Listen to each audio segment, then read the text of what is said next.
ದೇವಕಿ, ನಾನೆನ್ಗೊಂದು ಒಗಟ್ ಕೇಳಲಾ? ಹಾ ಕೇಳು ಅದಿತಿ. ಕೆಂಪು ಕೊಕ್ಕು, ಹಸಿರು ಬಣ್ಣ, ಯಾವ ಪಕ್ಷಿ ಹೇಳು?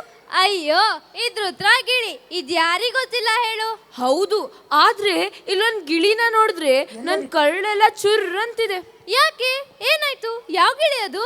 ಆ ಗಿಳಿಗೆ ರಾಜವೈಭೋಗ, ಮೃಷ್ಟಾನ್ನ ಭೋಜನಗಳು, ವೇದ ಪಾಠಗಳು, ಪಂಜರ ಶಾಲೆ ಗಿಳಿ ಅಂತೆ. ನಾನು ಪ್ರಾಥಮಿಕ ಶಾಲೆ, ಪ್ರೌಢಶಾಲೆ ಹೆಸರು ಕೇಳಿದ್ದೆ, ಧರ್ಮಶಾಲೆನೂ ಕೇಳಿದ್ದೆ. ಆದ್ರೆ ಇದ್ಯಾವುದು ಪಂಜರ ಶಾಲೆ? ಗಿಳಿಗೆ ಪಾಠ ಹೇಳಿಕೊಡುವ ಶಾಲೆ ಪಂಜರ ಶಾಲೆ. ಗಿಳಿಗೆ ಪಾಠನಾ? ಹಾ ಹೌದು. ಈಗ ನಿಮ್ಮ ಮುಂದೆ ಇದನ್ನು ಪ್ರದರ್ಶಿಸಲು ಬರುತ್ತಿದ್ದಾರೆ 4ನೇ ತರಗತಿಯ ವಿದ್ಯಾರ್ಥಿಗಳು ಪಂಜರ ಶಾಲೆ ನಾಟಕದೊಂದಿಗೆ. ಈ ನಾಟಕವನ್ನು BV ಕಾರಂತರವರು ರಚಿಸಿದ್ದು, ಇದು ರವೀಂದ್ರನಾಥ್ ಟಾಗೋರ್ ಅವರು ಬರೆದ ಬಂಗಾಳಿ ಕೃತಿಯನ್ನು ಆಧರಿಸಿದೆ. ತಮ್ಮ ಜೋರಾದ ಚಪ್ಪಾಳೆಯೊಂದಿಗೆ ಅವರನ್ನು ಸ್ವಾಗತಿಸಿ.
ಕ್ಷಿತಿಜಕ್ಕೆ ದೂರ ದೂರ ದೂರ ದೂರ, ಗಗನಕ್ಕೆ ದೂರ ದೂರ ದೂರ ದೂರ, ಕ್ಷಿತಿಜಕ್ಕೆ ಹರೋಣ ಬಾ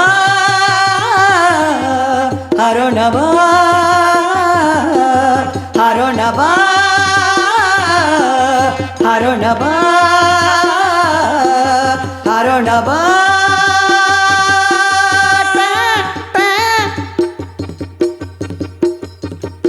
ಗರಿಗಳ ಕೆದರಿ ಚುಂಚನು ಚಾಚಿ, ಗರಿಗಳ ಕೆದರಿ ಚುಂಚನು ಚಾಚಿ, ಬೆಟ್ಟ ತಪ್ಪಲು ಅಡವಿ ಬಯಲು, ಬೆಟ್ಟ ತಪ್ಪಲು ಅಡವಿ ಬಯಲು, ಗರಿಗಳ ಕೆದರಿ ಚುಂಚನು ಚಾಚಿ, ಬೆಟ್ಟ ತಪ್ಪಲು ಅಡವಿ ಬಯಲು, ತಿರುಗಿ ತಿರುಗಿ ದೂರ ಹರೋಣ ಬಾ ಹರೋಣ ಬಾ ಹರೋಣ ಬಾ.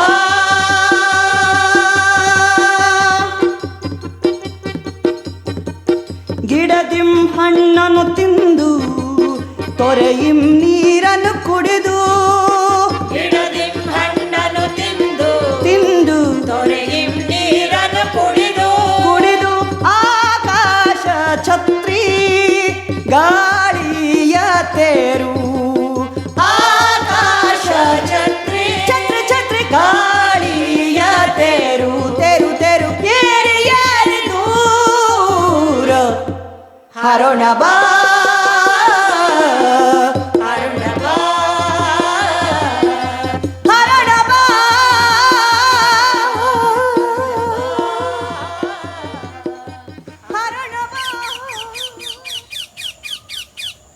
ಹೇಳಿ, ಎದ್ದೇಳಿ.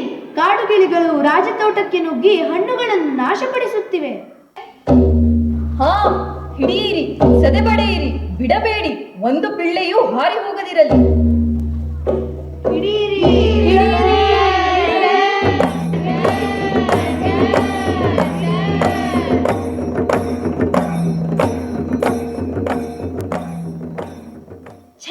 ಎಲ್ಲ ಹಕ್ಕಿಗಳು ಹಾರಿ ಹೋದವು. ಅಗೋ, ಅಲ್ಲಿ ನೋಡಿ, ಪುಟ್ಟ ಗಿಳಿಮರಿ ಹೇಗೆ ಹಣ್ಣನ್ನು ತಿನ್ನುತ್ತಿದೆ. ಬನ್ನಿ ಬನ್ನಿ ಬನ್ನಿ.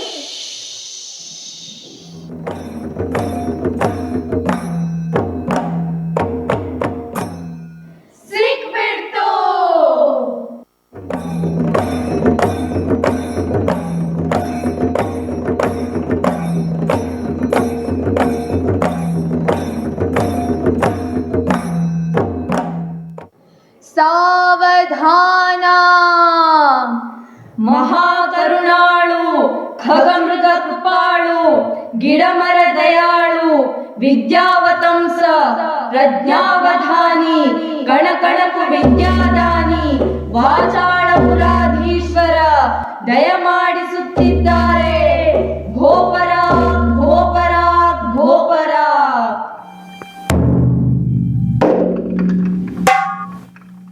ಸಭೆ ಪ್ರಾರಂಭವಾಗಲಿ.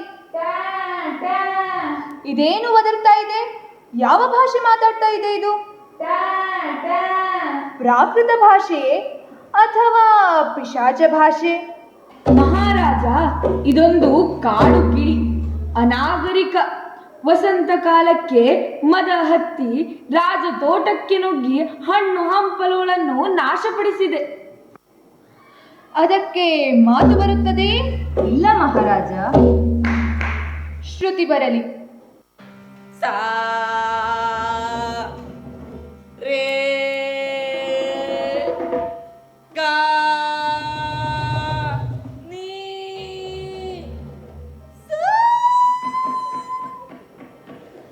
ನನ್ನಂತೆ ಹಾಡಲು? ಇಲ್ಲಪ್ಪ ಇಲ್ಲ.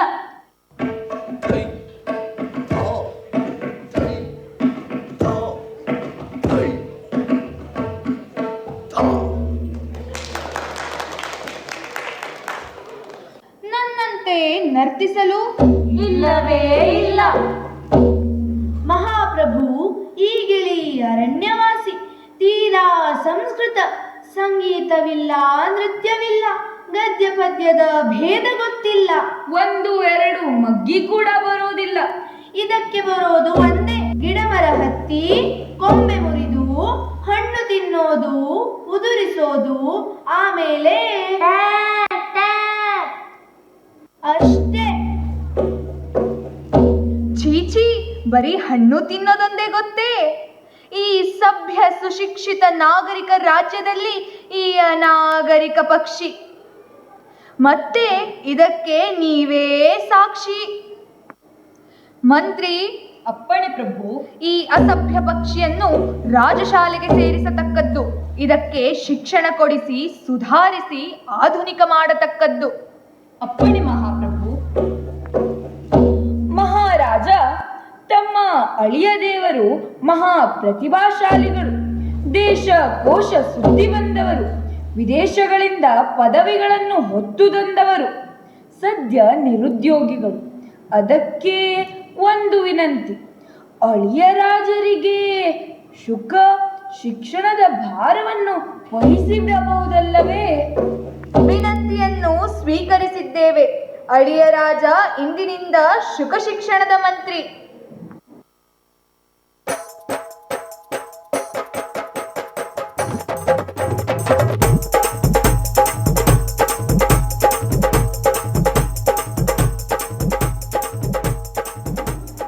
ರಾಜಮಾವ, ಇನ್ನೊಂದು ವಸಂತ ಬರುವುದರೊಳಗಾಗಿ ಈ ಕಾಡು ಗಿಳಿ ತನ್ನ ವನ್ಯ ವ್ಯವಹಾರಗಳನ್ನು ಮರೆತಿರಬೇಕು. ಸಭ್ಯ ಸುಶಿಕ್ಷಿತ ಸುಸಂಸ್ಕೃತವಾಗಿರಬೇಕು. ಇದಕ್ಕಾಗಿ ನಮ್ಮ ವಿಶ್ವವಿದ್ಯಾಲಯದಲ್ಲಿ ಒಂದು ಶುಕ ಅಧ್ಯಯನ ಸಂಸ್ಥೆಯನ್ನು ಸ್ಥಾಪಿಸಬೇಕು. ಒಂದಿಗಳೇ ಈ ಶುಕ ಸಭ್ಯತೆ ಕಲಿಯಲಿ, ಕಾಡುತನ ಮರೆಯಲಿ, ಶಾಸ್ತ್ರ ವ್ಯಾಕರಣ ಕಲಿತು ಸುಶಿಕ್ಷಿತವಾಗಲಿ, ತಾನು ಸುಸಂಸ್ಕೃತನಾಗಿ ಕಾಡಿನ ಉಳಿದ ಶುಕ ಪಕ್ಷಿಗಳನ್ನು ಸಭ್ಯ ಮಾಡಲಿ. ಅದಕ್ಕೆ ಬೇಕಾದ ತಜ್ಞ ಸಂಶೋಧಕರ ತಂಡವನ್ನು ಕರೆಯಿಸಿ. ಅಪ್ಪಣ ಅಳಿಯ ರಾಜ.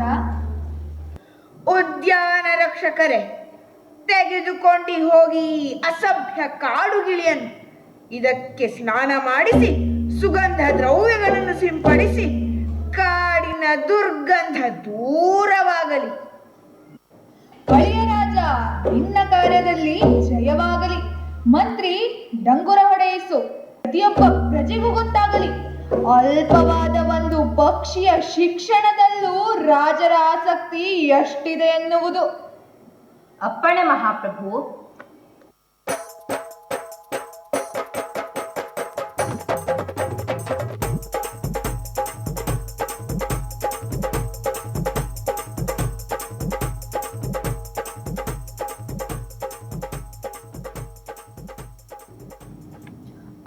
ರಾಜ, ತಜ್ಞ ಸಂಶೋಧಕರ ತಂಡ ಆಗಮಿಸಿದೆ. ಸಂಶೋಧಕರೇ, ನೀವೆಲ್ಲ ಕೂಡಿ ಈ ಪಕ್ಷಿಯ ಅಸಭ್ಯತೆಗೆ ಕಾರಣವನ್ನು ಶೋಧಿಸಿ ಒಂದು ಪರಿಹಾರವನ್ನು ಹುಡುಕಿ.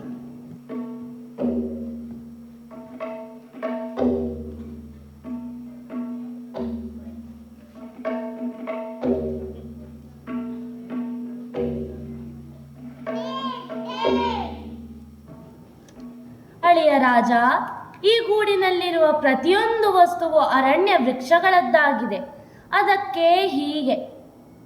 ಮತ್ತೆ ಈ ಹುಲ್ಲು ಕಡ್ಡಿಗಳು ಕಾಡು ಜಾತಿಯವು, ಅದಕ್ಕೆ ಹೀಗೆ. ಛೇಛೆ, ಈ ಕಾಳುಗಳನ್ನಂತೂ ಕಾಡು ಪಕ್ಷಿಗಳು ಮಾತ್ರವೇ ತಿನ್ನಲು ಸಾಧ್ಯ. ಮುಖ್ಯವಾಗಿ ಈ ಗೂಡು ದೋಷಪೂರ್ಣವಾಗಿದೆ. ಇದರ ತ್ರಿಜ್ಯ, ವ್ಯಾಸ ಯಾವುದೂ ಶುದ್ಧವಾಗಿಲ್ಲ. ಈ ಎಲ್ಲ ಕಾರಣಗಳಿಂದಾಗಿ ಈ ಗಿಳಿಮರಿ ಅಸಭ್ಯವಾಗಿದೆ. ಹಾಗಾದರೆ ಅದನ್ನು ಪರಿಹರಿಸುವುದಕ್ಕೆ ಉಪಾಯವೇನು? ಇದಕ್ಕೆ ಕಾಡಿನ ಸಂಪರ್ಕವನ್ನೇ ತಪ್ಪಿಸಬೇಕು.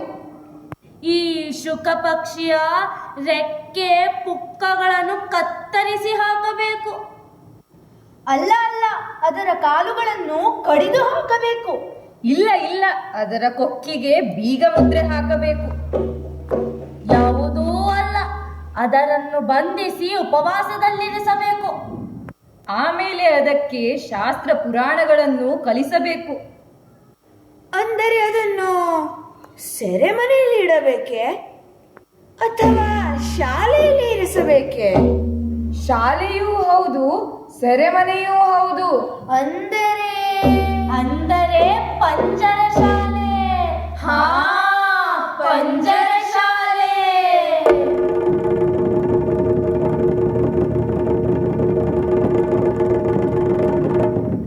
ಚೆನ್ನಾಗಿದೆ ಚೆನ್ನಾಗಿದೆ. ಅದಕ್ಕೆ ಬೇಕಾದ ಸಿದ್ಧತೆಯನ್ನು ಇಂದೇ ಪ್ರಾರಂಭಿಸಿ.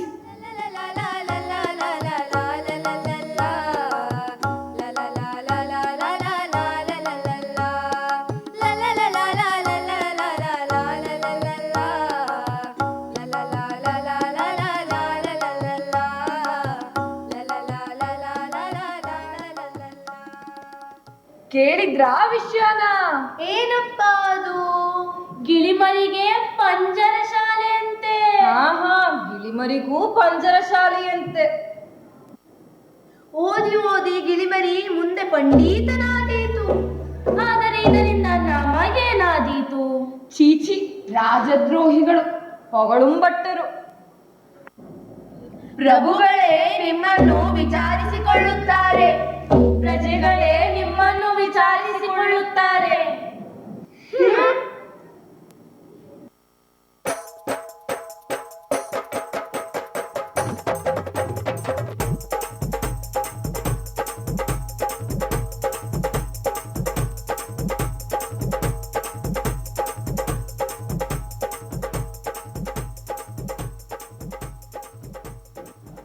ಅಳಿಯ ರಾಜ, ಇದೇ ಪಂಜರ ಶಾಲೆ.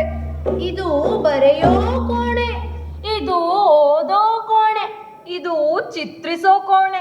ಇದು ನರ್ತಿಸೋ ಕೋಣೆ. ಇದು ಹಾಡೋ ಕೋಣೆ. ಇದು ಅಳೋ ಕೋಣೆ. ಇದು ನಗೋ ಕೋಣೆ. ಮಲಗೋ ಕೋಣೆ ಒಂದು ಮಾಡಿಲ್ಲ. ಪಕ್ಷಿ ಸೋಮಾರಿ ಆದಿತೆಂದೋ ಭಯ. ಭಲೆ ಭಲೆ.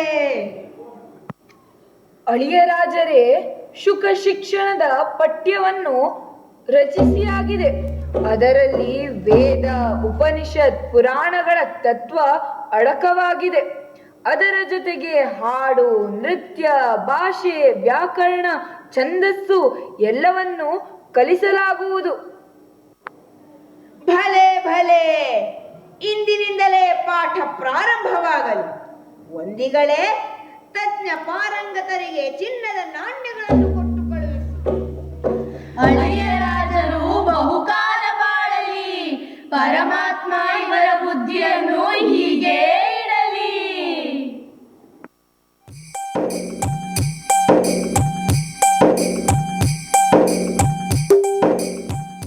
ಏ ಗಿಳಿಮರಿ, ಇಲ್ಲಿ ಹಾಡು ಹೇಳು. ಸಾ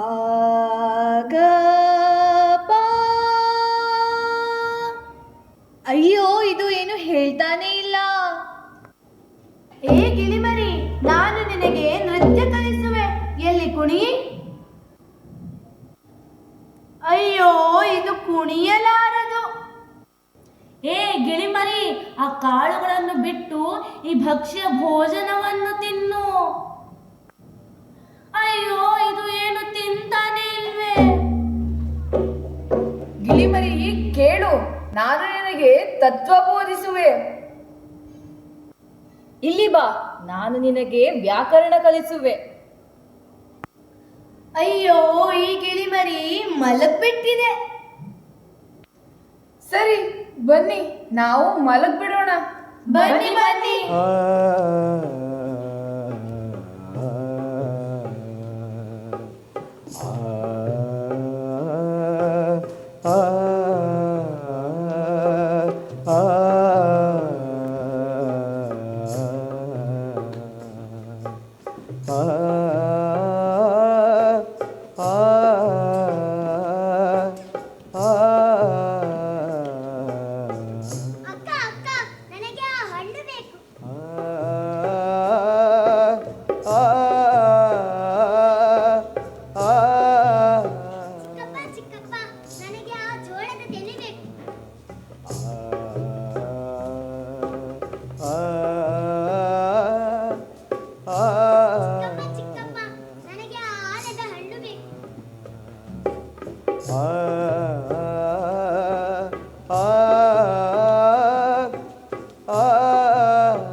ನಮ್ ಗಿಳಿಮರಿ ಭಾಗ್ಯವಂತ. ಏನ್ ಭಾಗ್ಯನೋ ಏನೋ. ಗಿಳಿಮರಿಗೆ ರಾಜವೈಭೋಗ. ನಮಗೋ ಅದೇ ಬಟ್ಟೆ, ಅದೇ ಊಟ, ಅದೇ ಬದುಕು. ಯಾರ ಬಾಯಲ್ಲಿ ನೋಡಿದ್ರು ಗಿಳಿರಾಜಂದೇ ಹೆಸರು. ಆದ್ರೆ ಪಾಠ ಓದಿ ಓದಿ ಗಿಳಿರಾಯನ ಬಾಯಿ ಒಣಗೋಗಿರ್ಬೇಕು. ಶಾಲೆಯು ಪಂಜರ, ಪುಸ್ತಕವು ಪಂಜರ, ರಕ್ಷಕರು ಪಂಜರ, ಪಂಡಿತರು ಪಂಜರ, ಪಂಜರವೇ ಪಂಜರ. ಅಯ್ಯೋ, ವಿಷಯ ಗೊತ್ತಾಯ್ತಾ? ಗಿಳಿಮರಿ ಮಾತಾಡ್ತಾ ಇಲ್ಲಂತೆ, ಪ್ರಜ್ಞೆ ತಪ್ಪಿ ಬಿದ್ದಿದೆಯಂತೆ. ಹೌದಾ? ಏನಾಯ್ತು ನಮ್ ಗಿಳಿಮರಿಗೆ?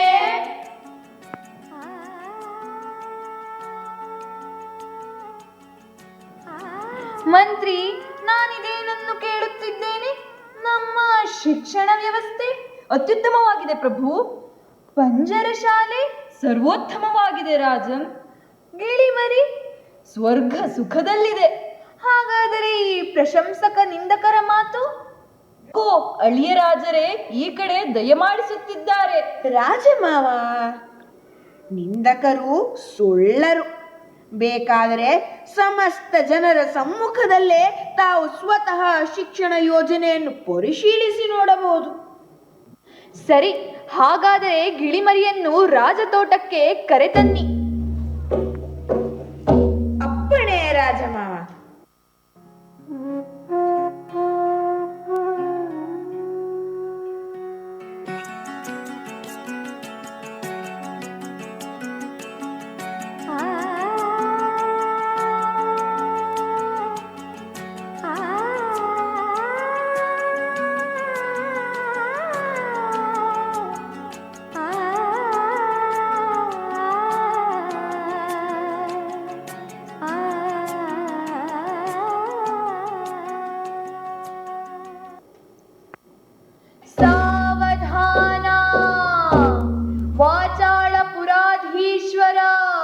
ಆಗಮಿಸುತ್ತಿದ್ದಾರೆ.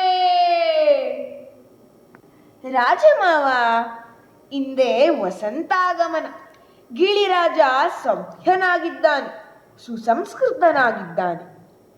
ಅವಿದ್ಯೆ ಮಾಯವಾಗಿದೆ, ವನ್ಯ ಪ್ರವೃತ್ತಿ ನಾಶವಾಗಿದೆ.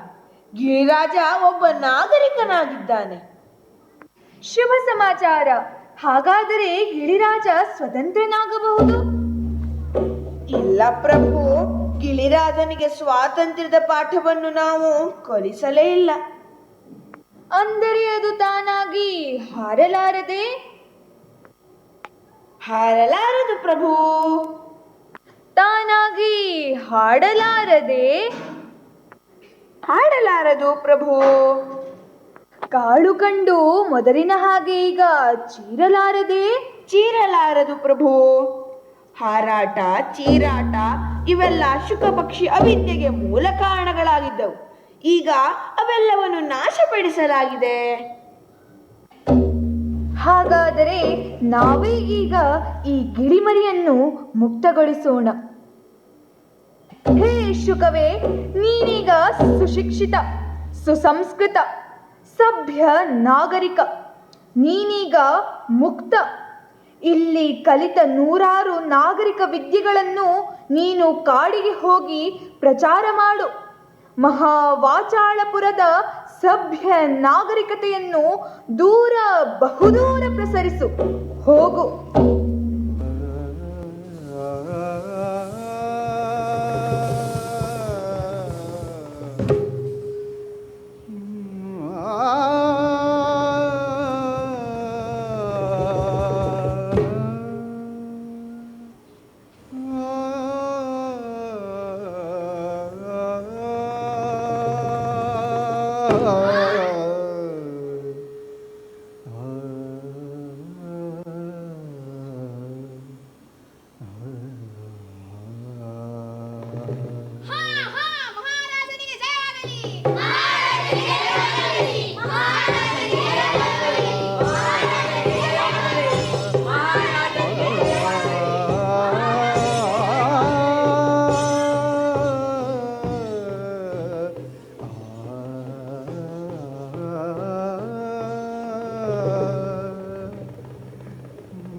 ಗಗನಕ್ಕೆ ದೂರ ದೂರ ದೂರ ದೂರ ಕ್ಷಿತಿಜಕ್ಕೆ ಹರೋಣ ಬಾ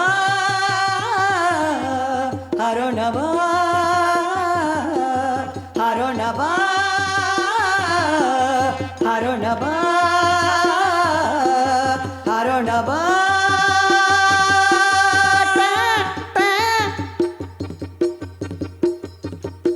ಗರಿಗಳ ಕೆದರಿ ಚುಂಚನು ಚಾಚಿ ಗರಿಗಳ ಕೆದರಿ ಚುಂಚನು ಚಾಚಿ ಬೆಟ್ಟ ತಪ್ಪಲು ಅಡವಿ ಬಯಲು ಬೆಟ್ಟ ತಪ್ಪಲು ಅಡವಿ ಬಯಲು ಗರಿಗಳ ಕೆದರಿ ಚುಂಚನು ಚಾಚಿ ಬೆಟ್ಟ ತಪ್ಪಲು ಅಡವಿ ಬಯಲು ತಿರುಗಿ ತಿರುಗಿ ದೂರ ಹರೋಣ ಬಾ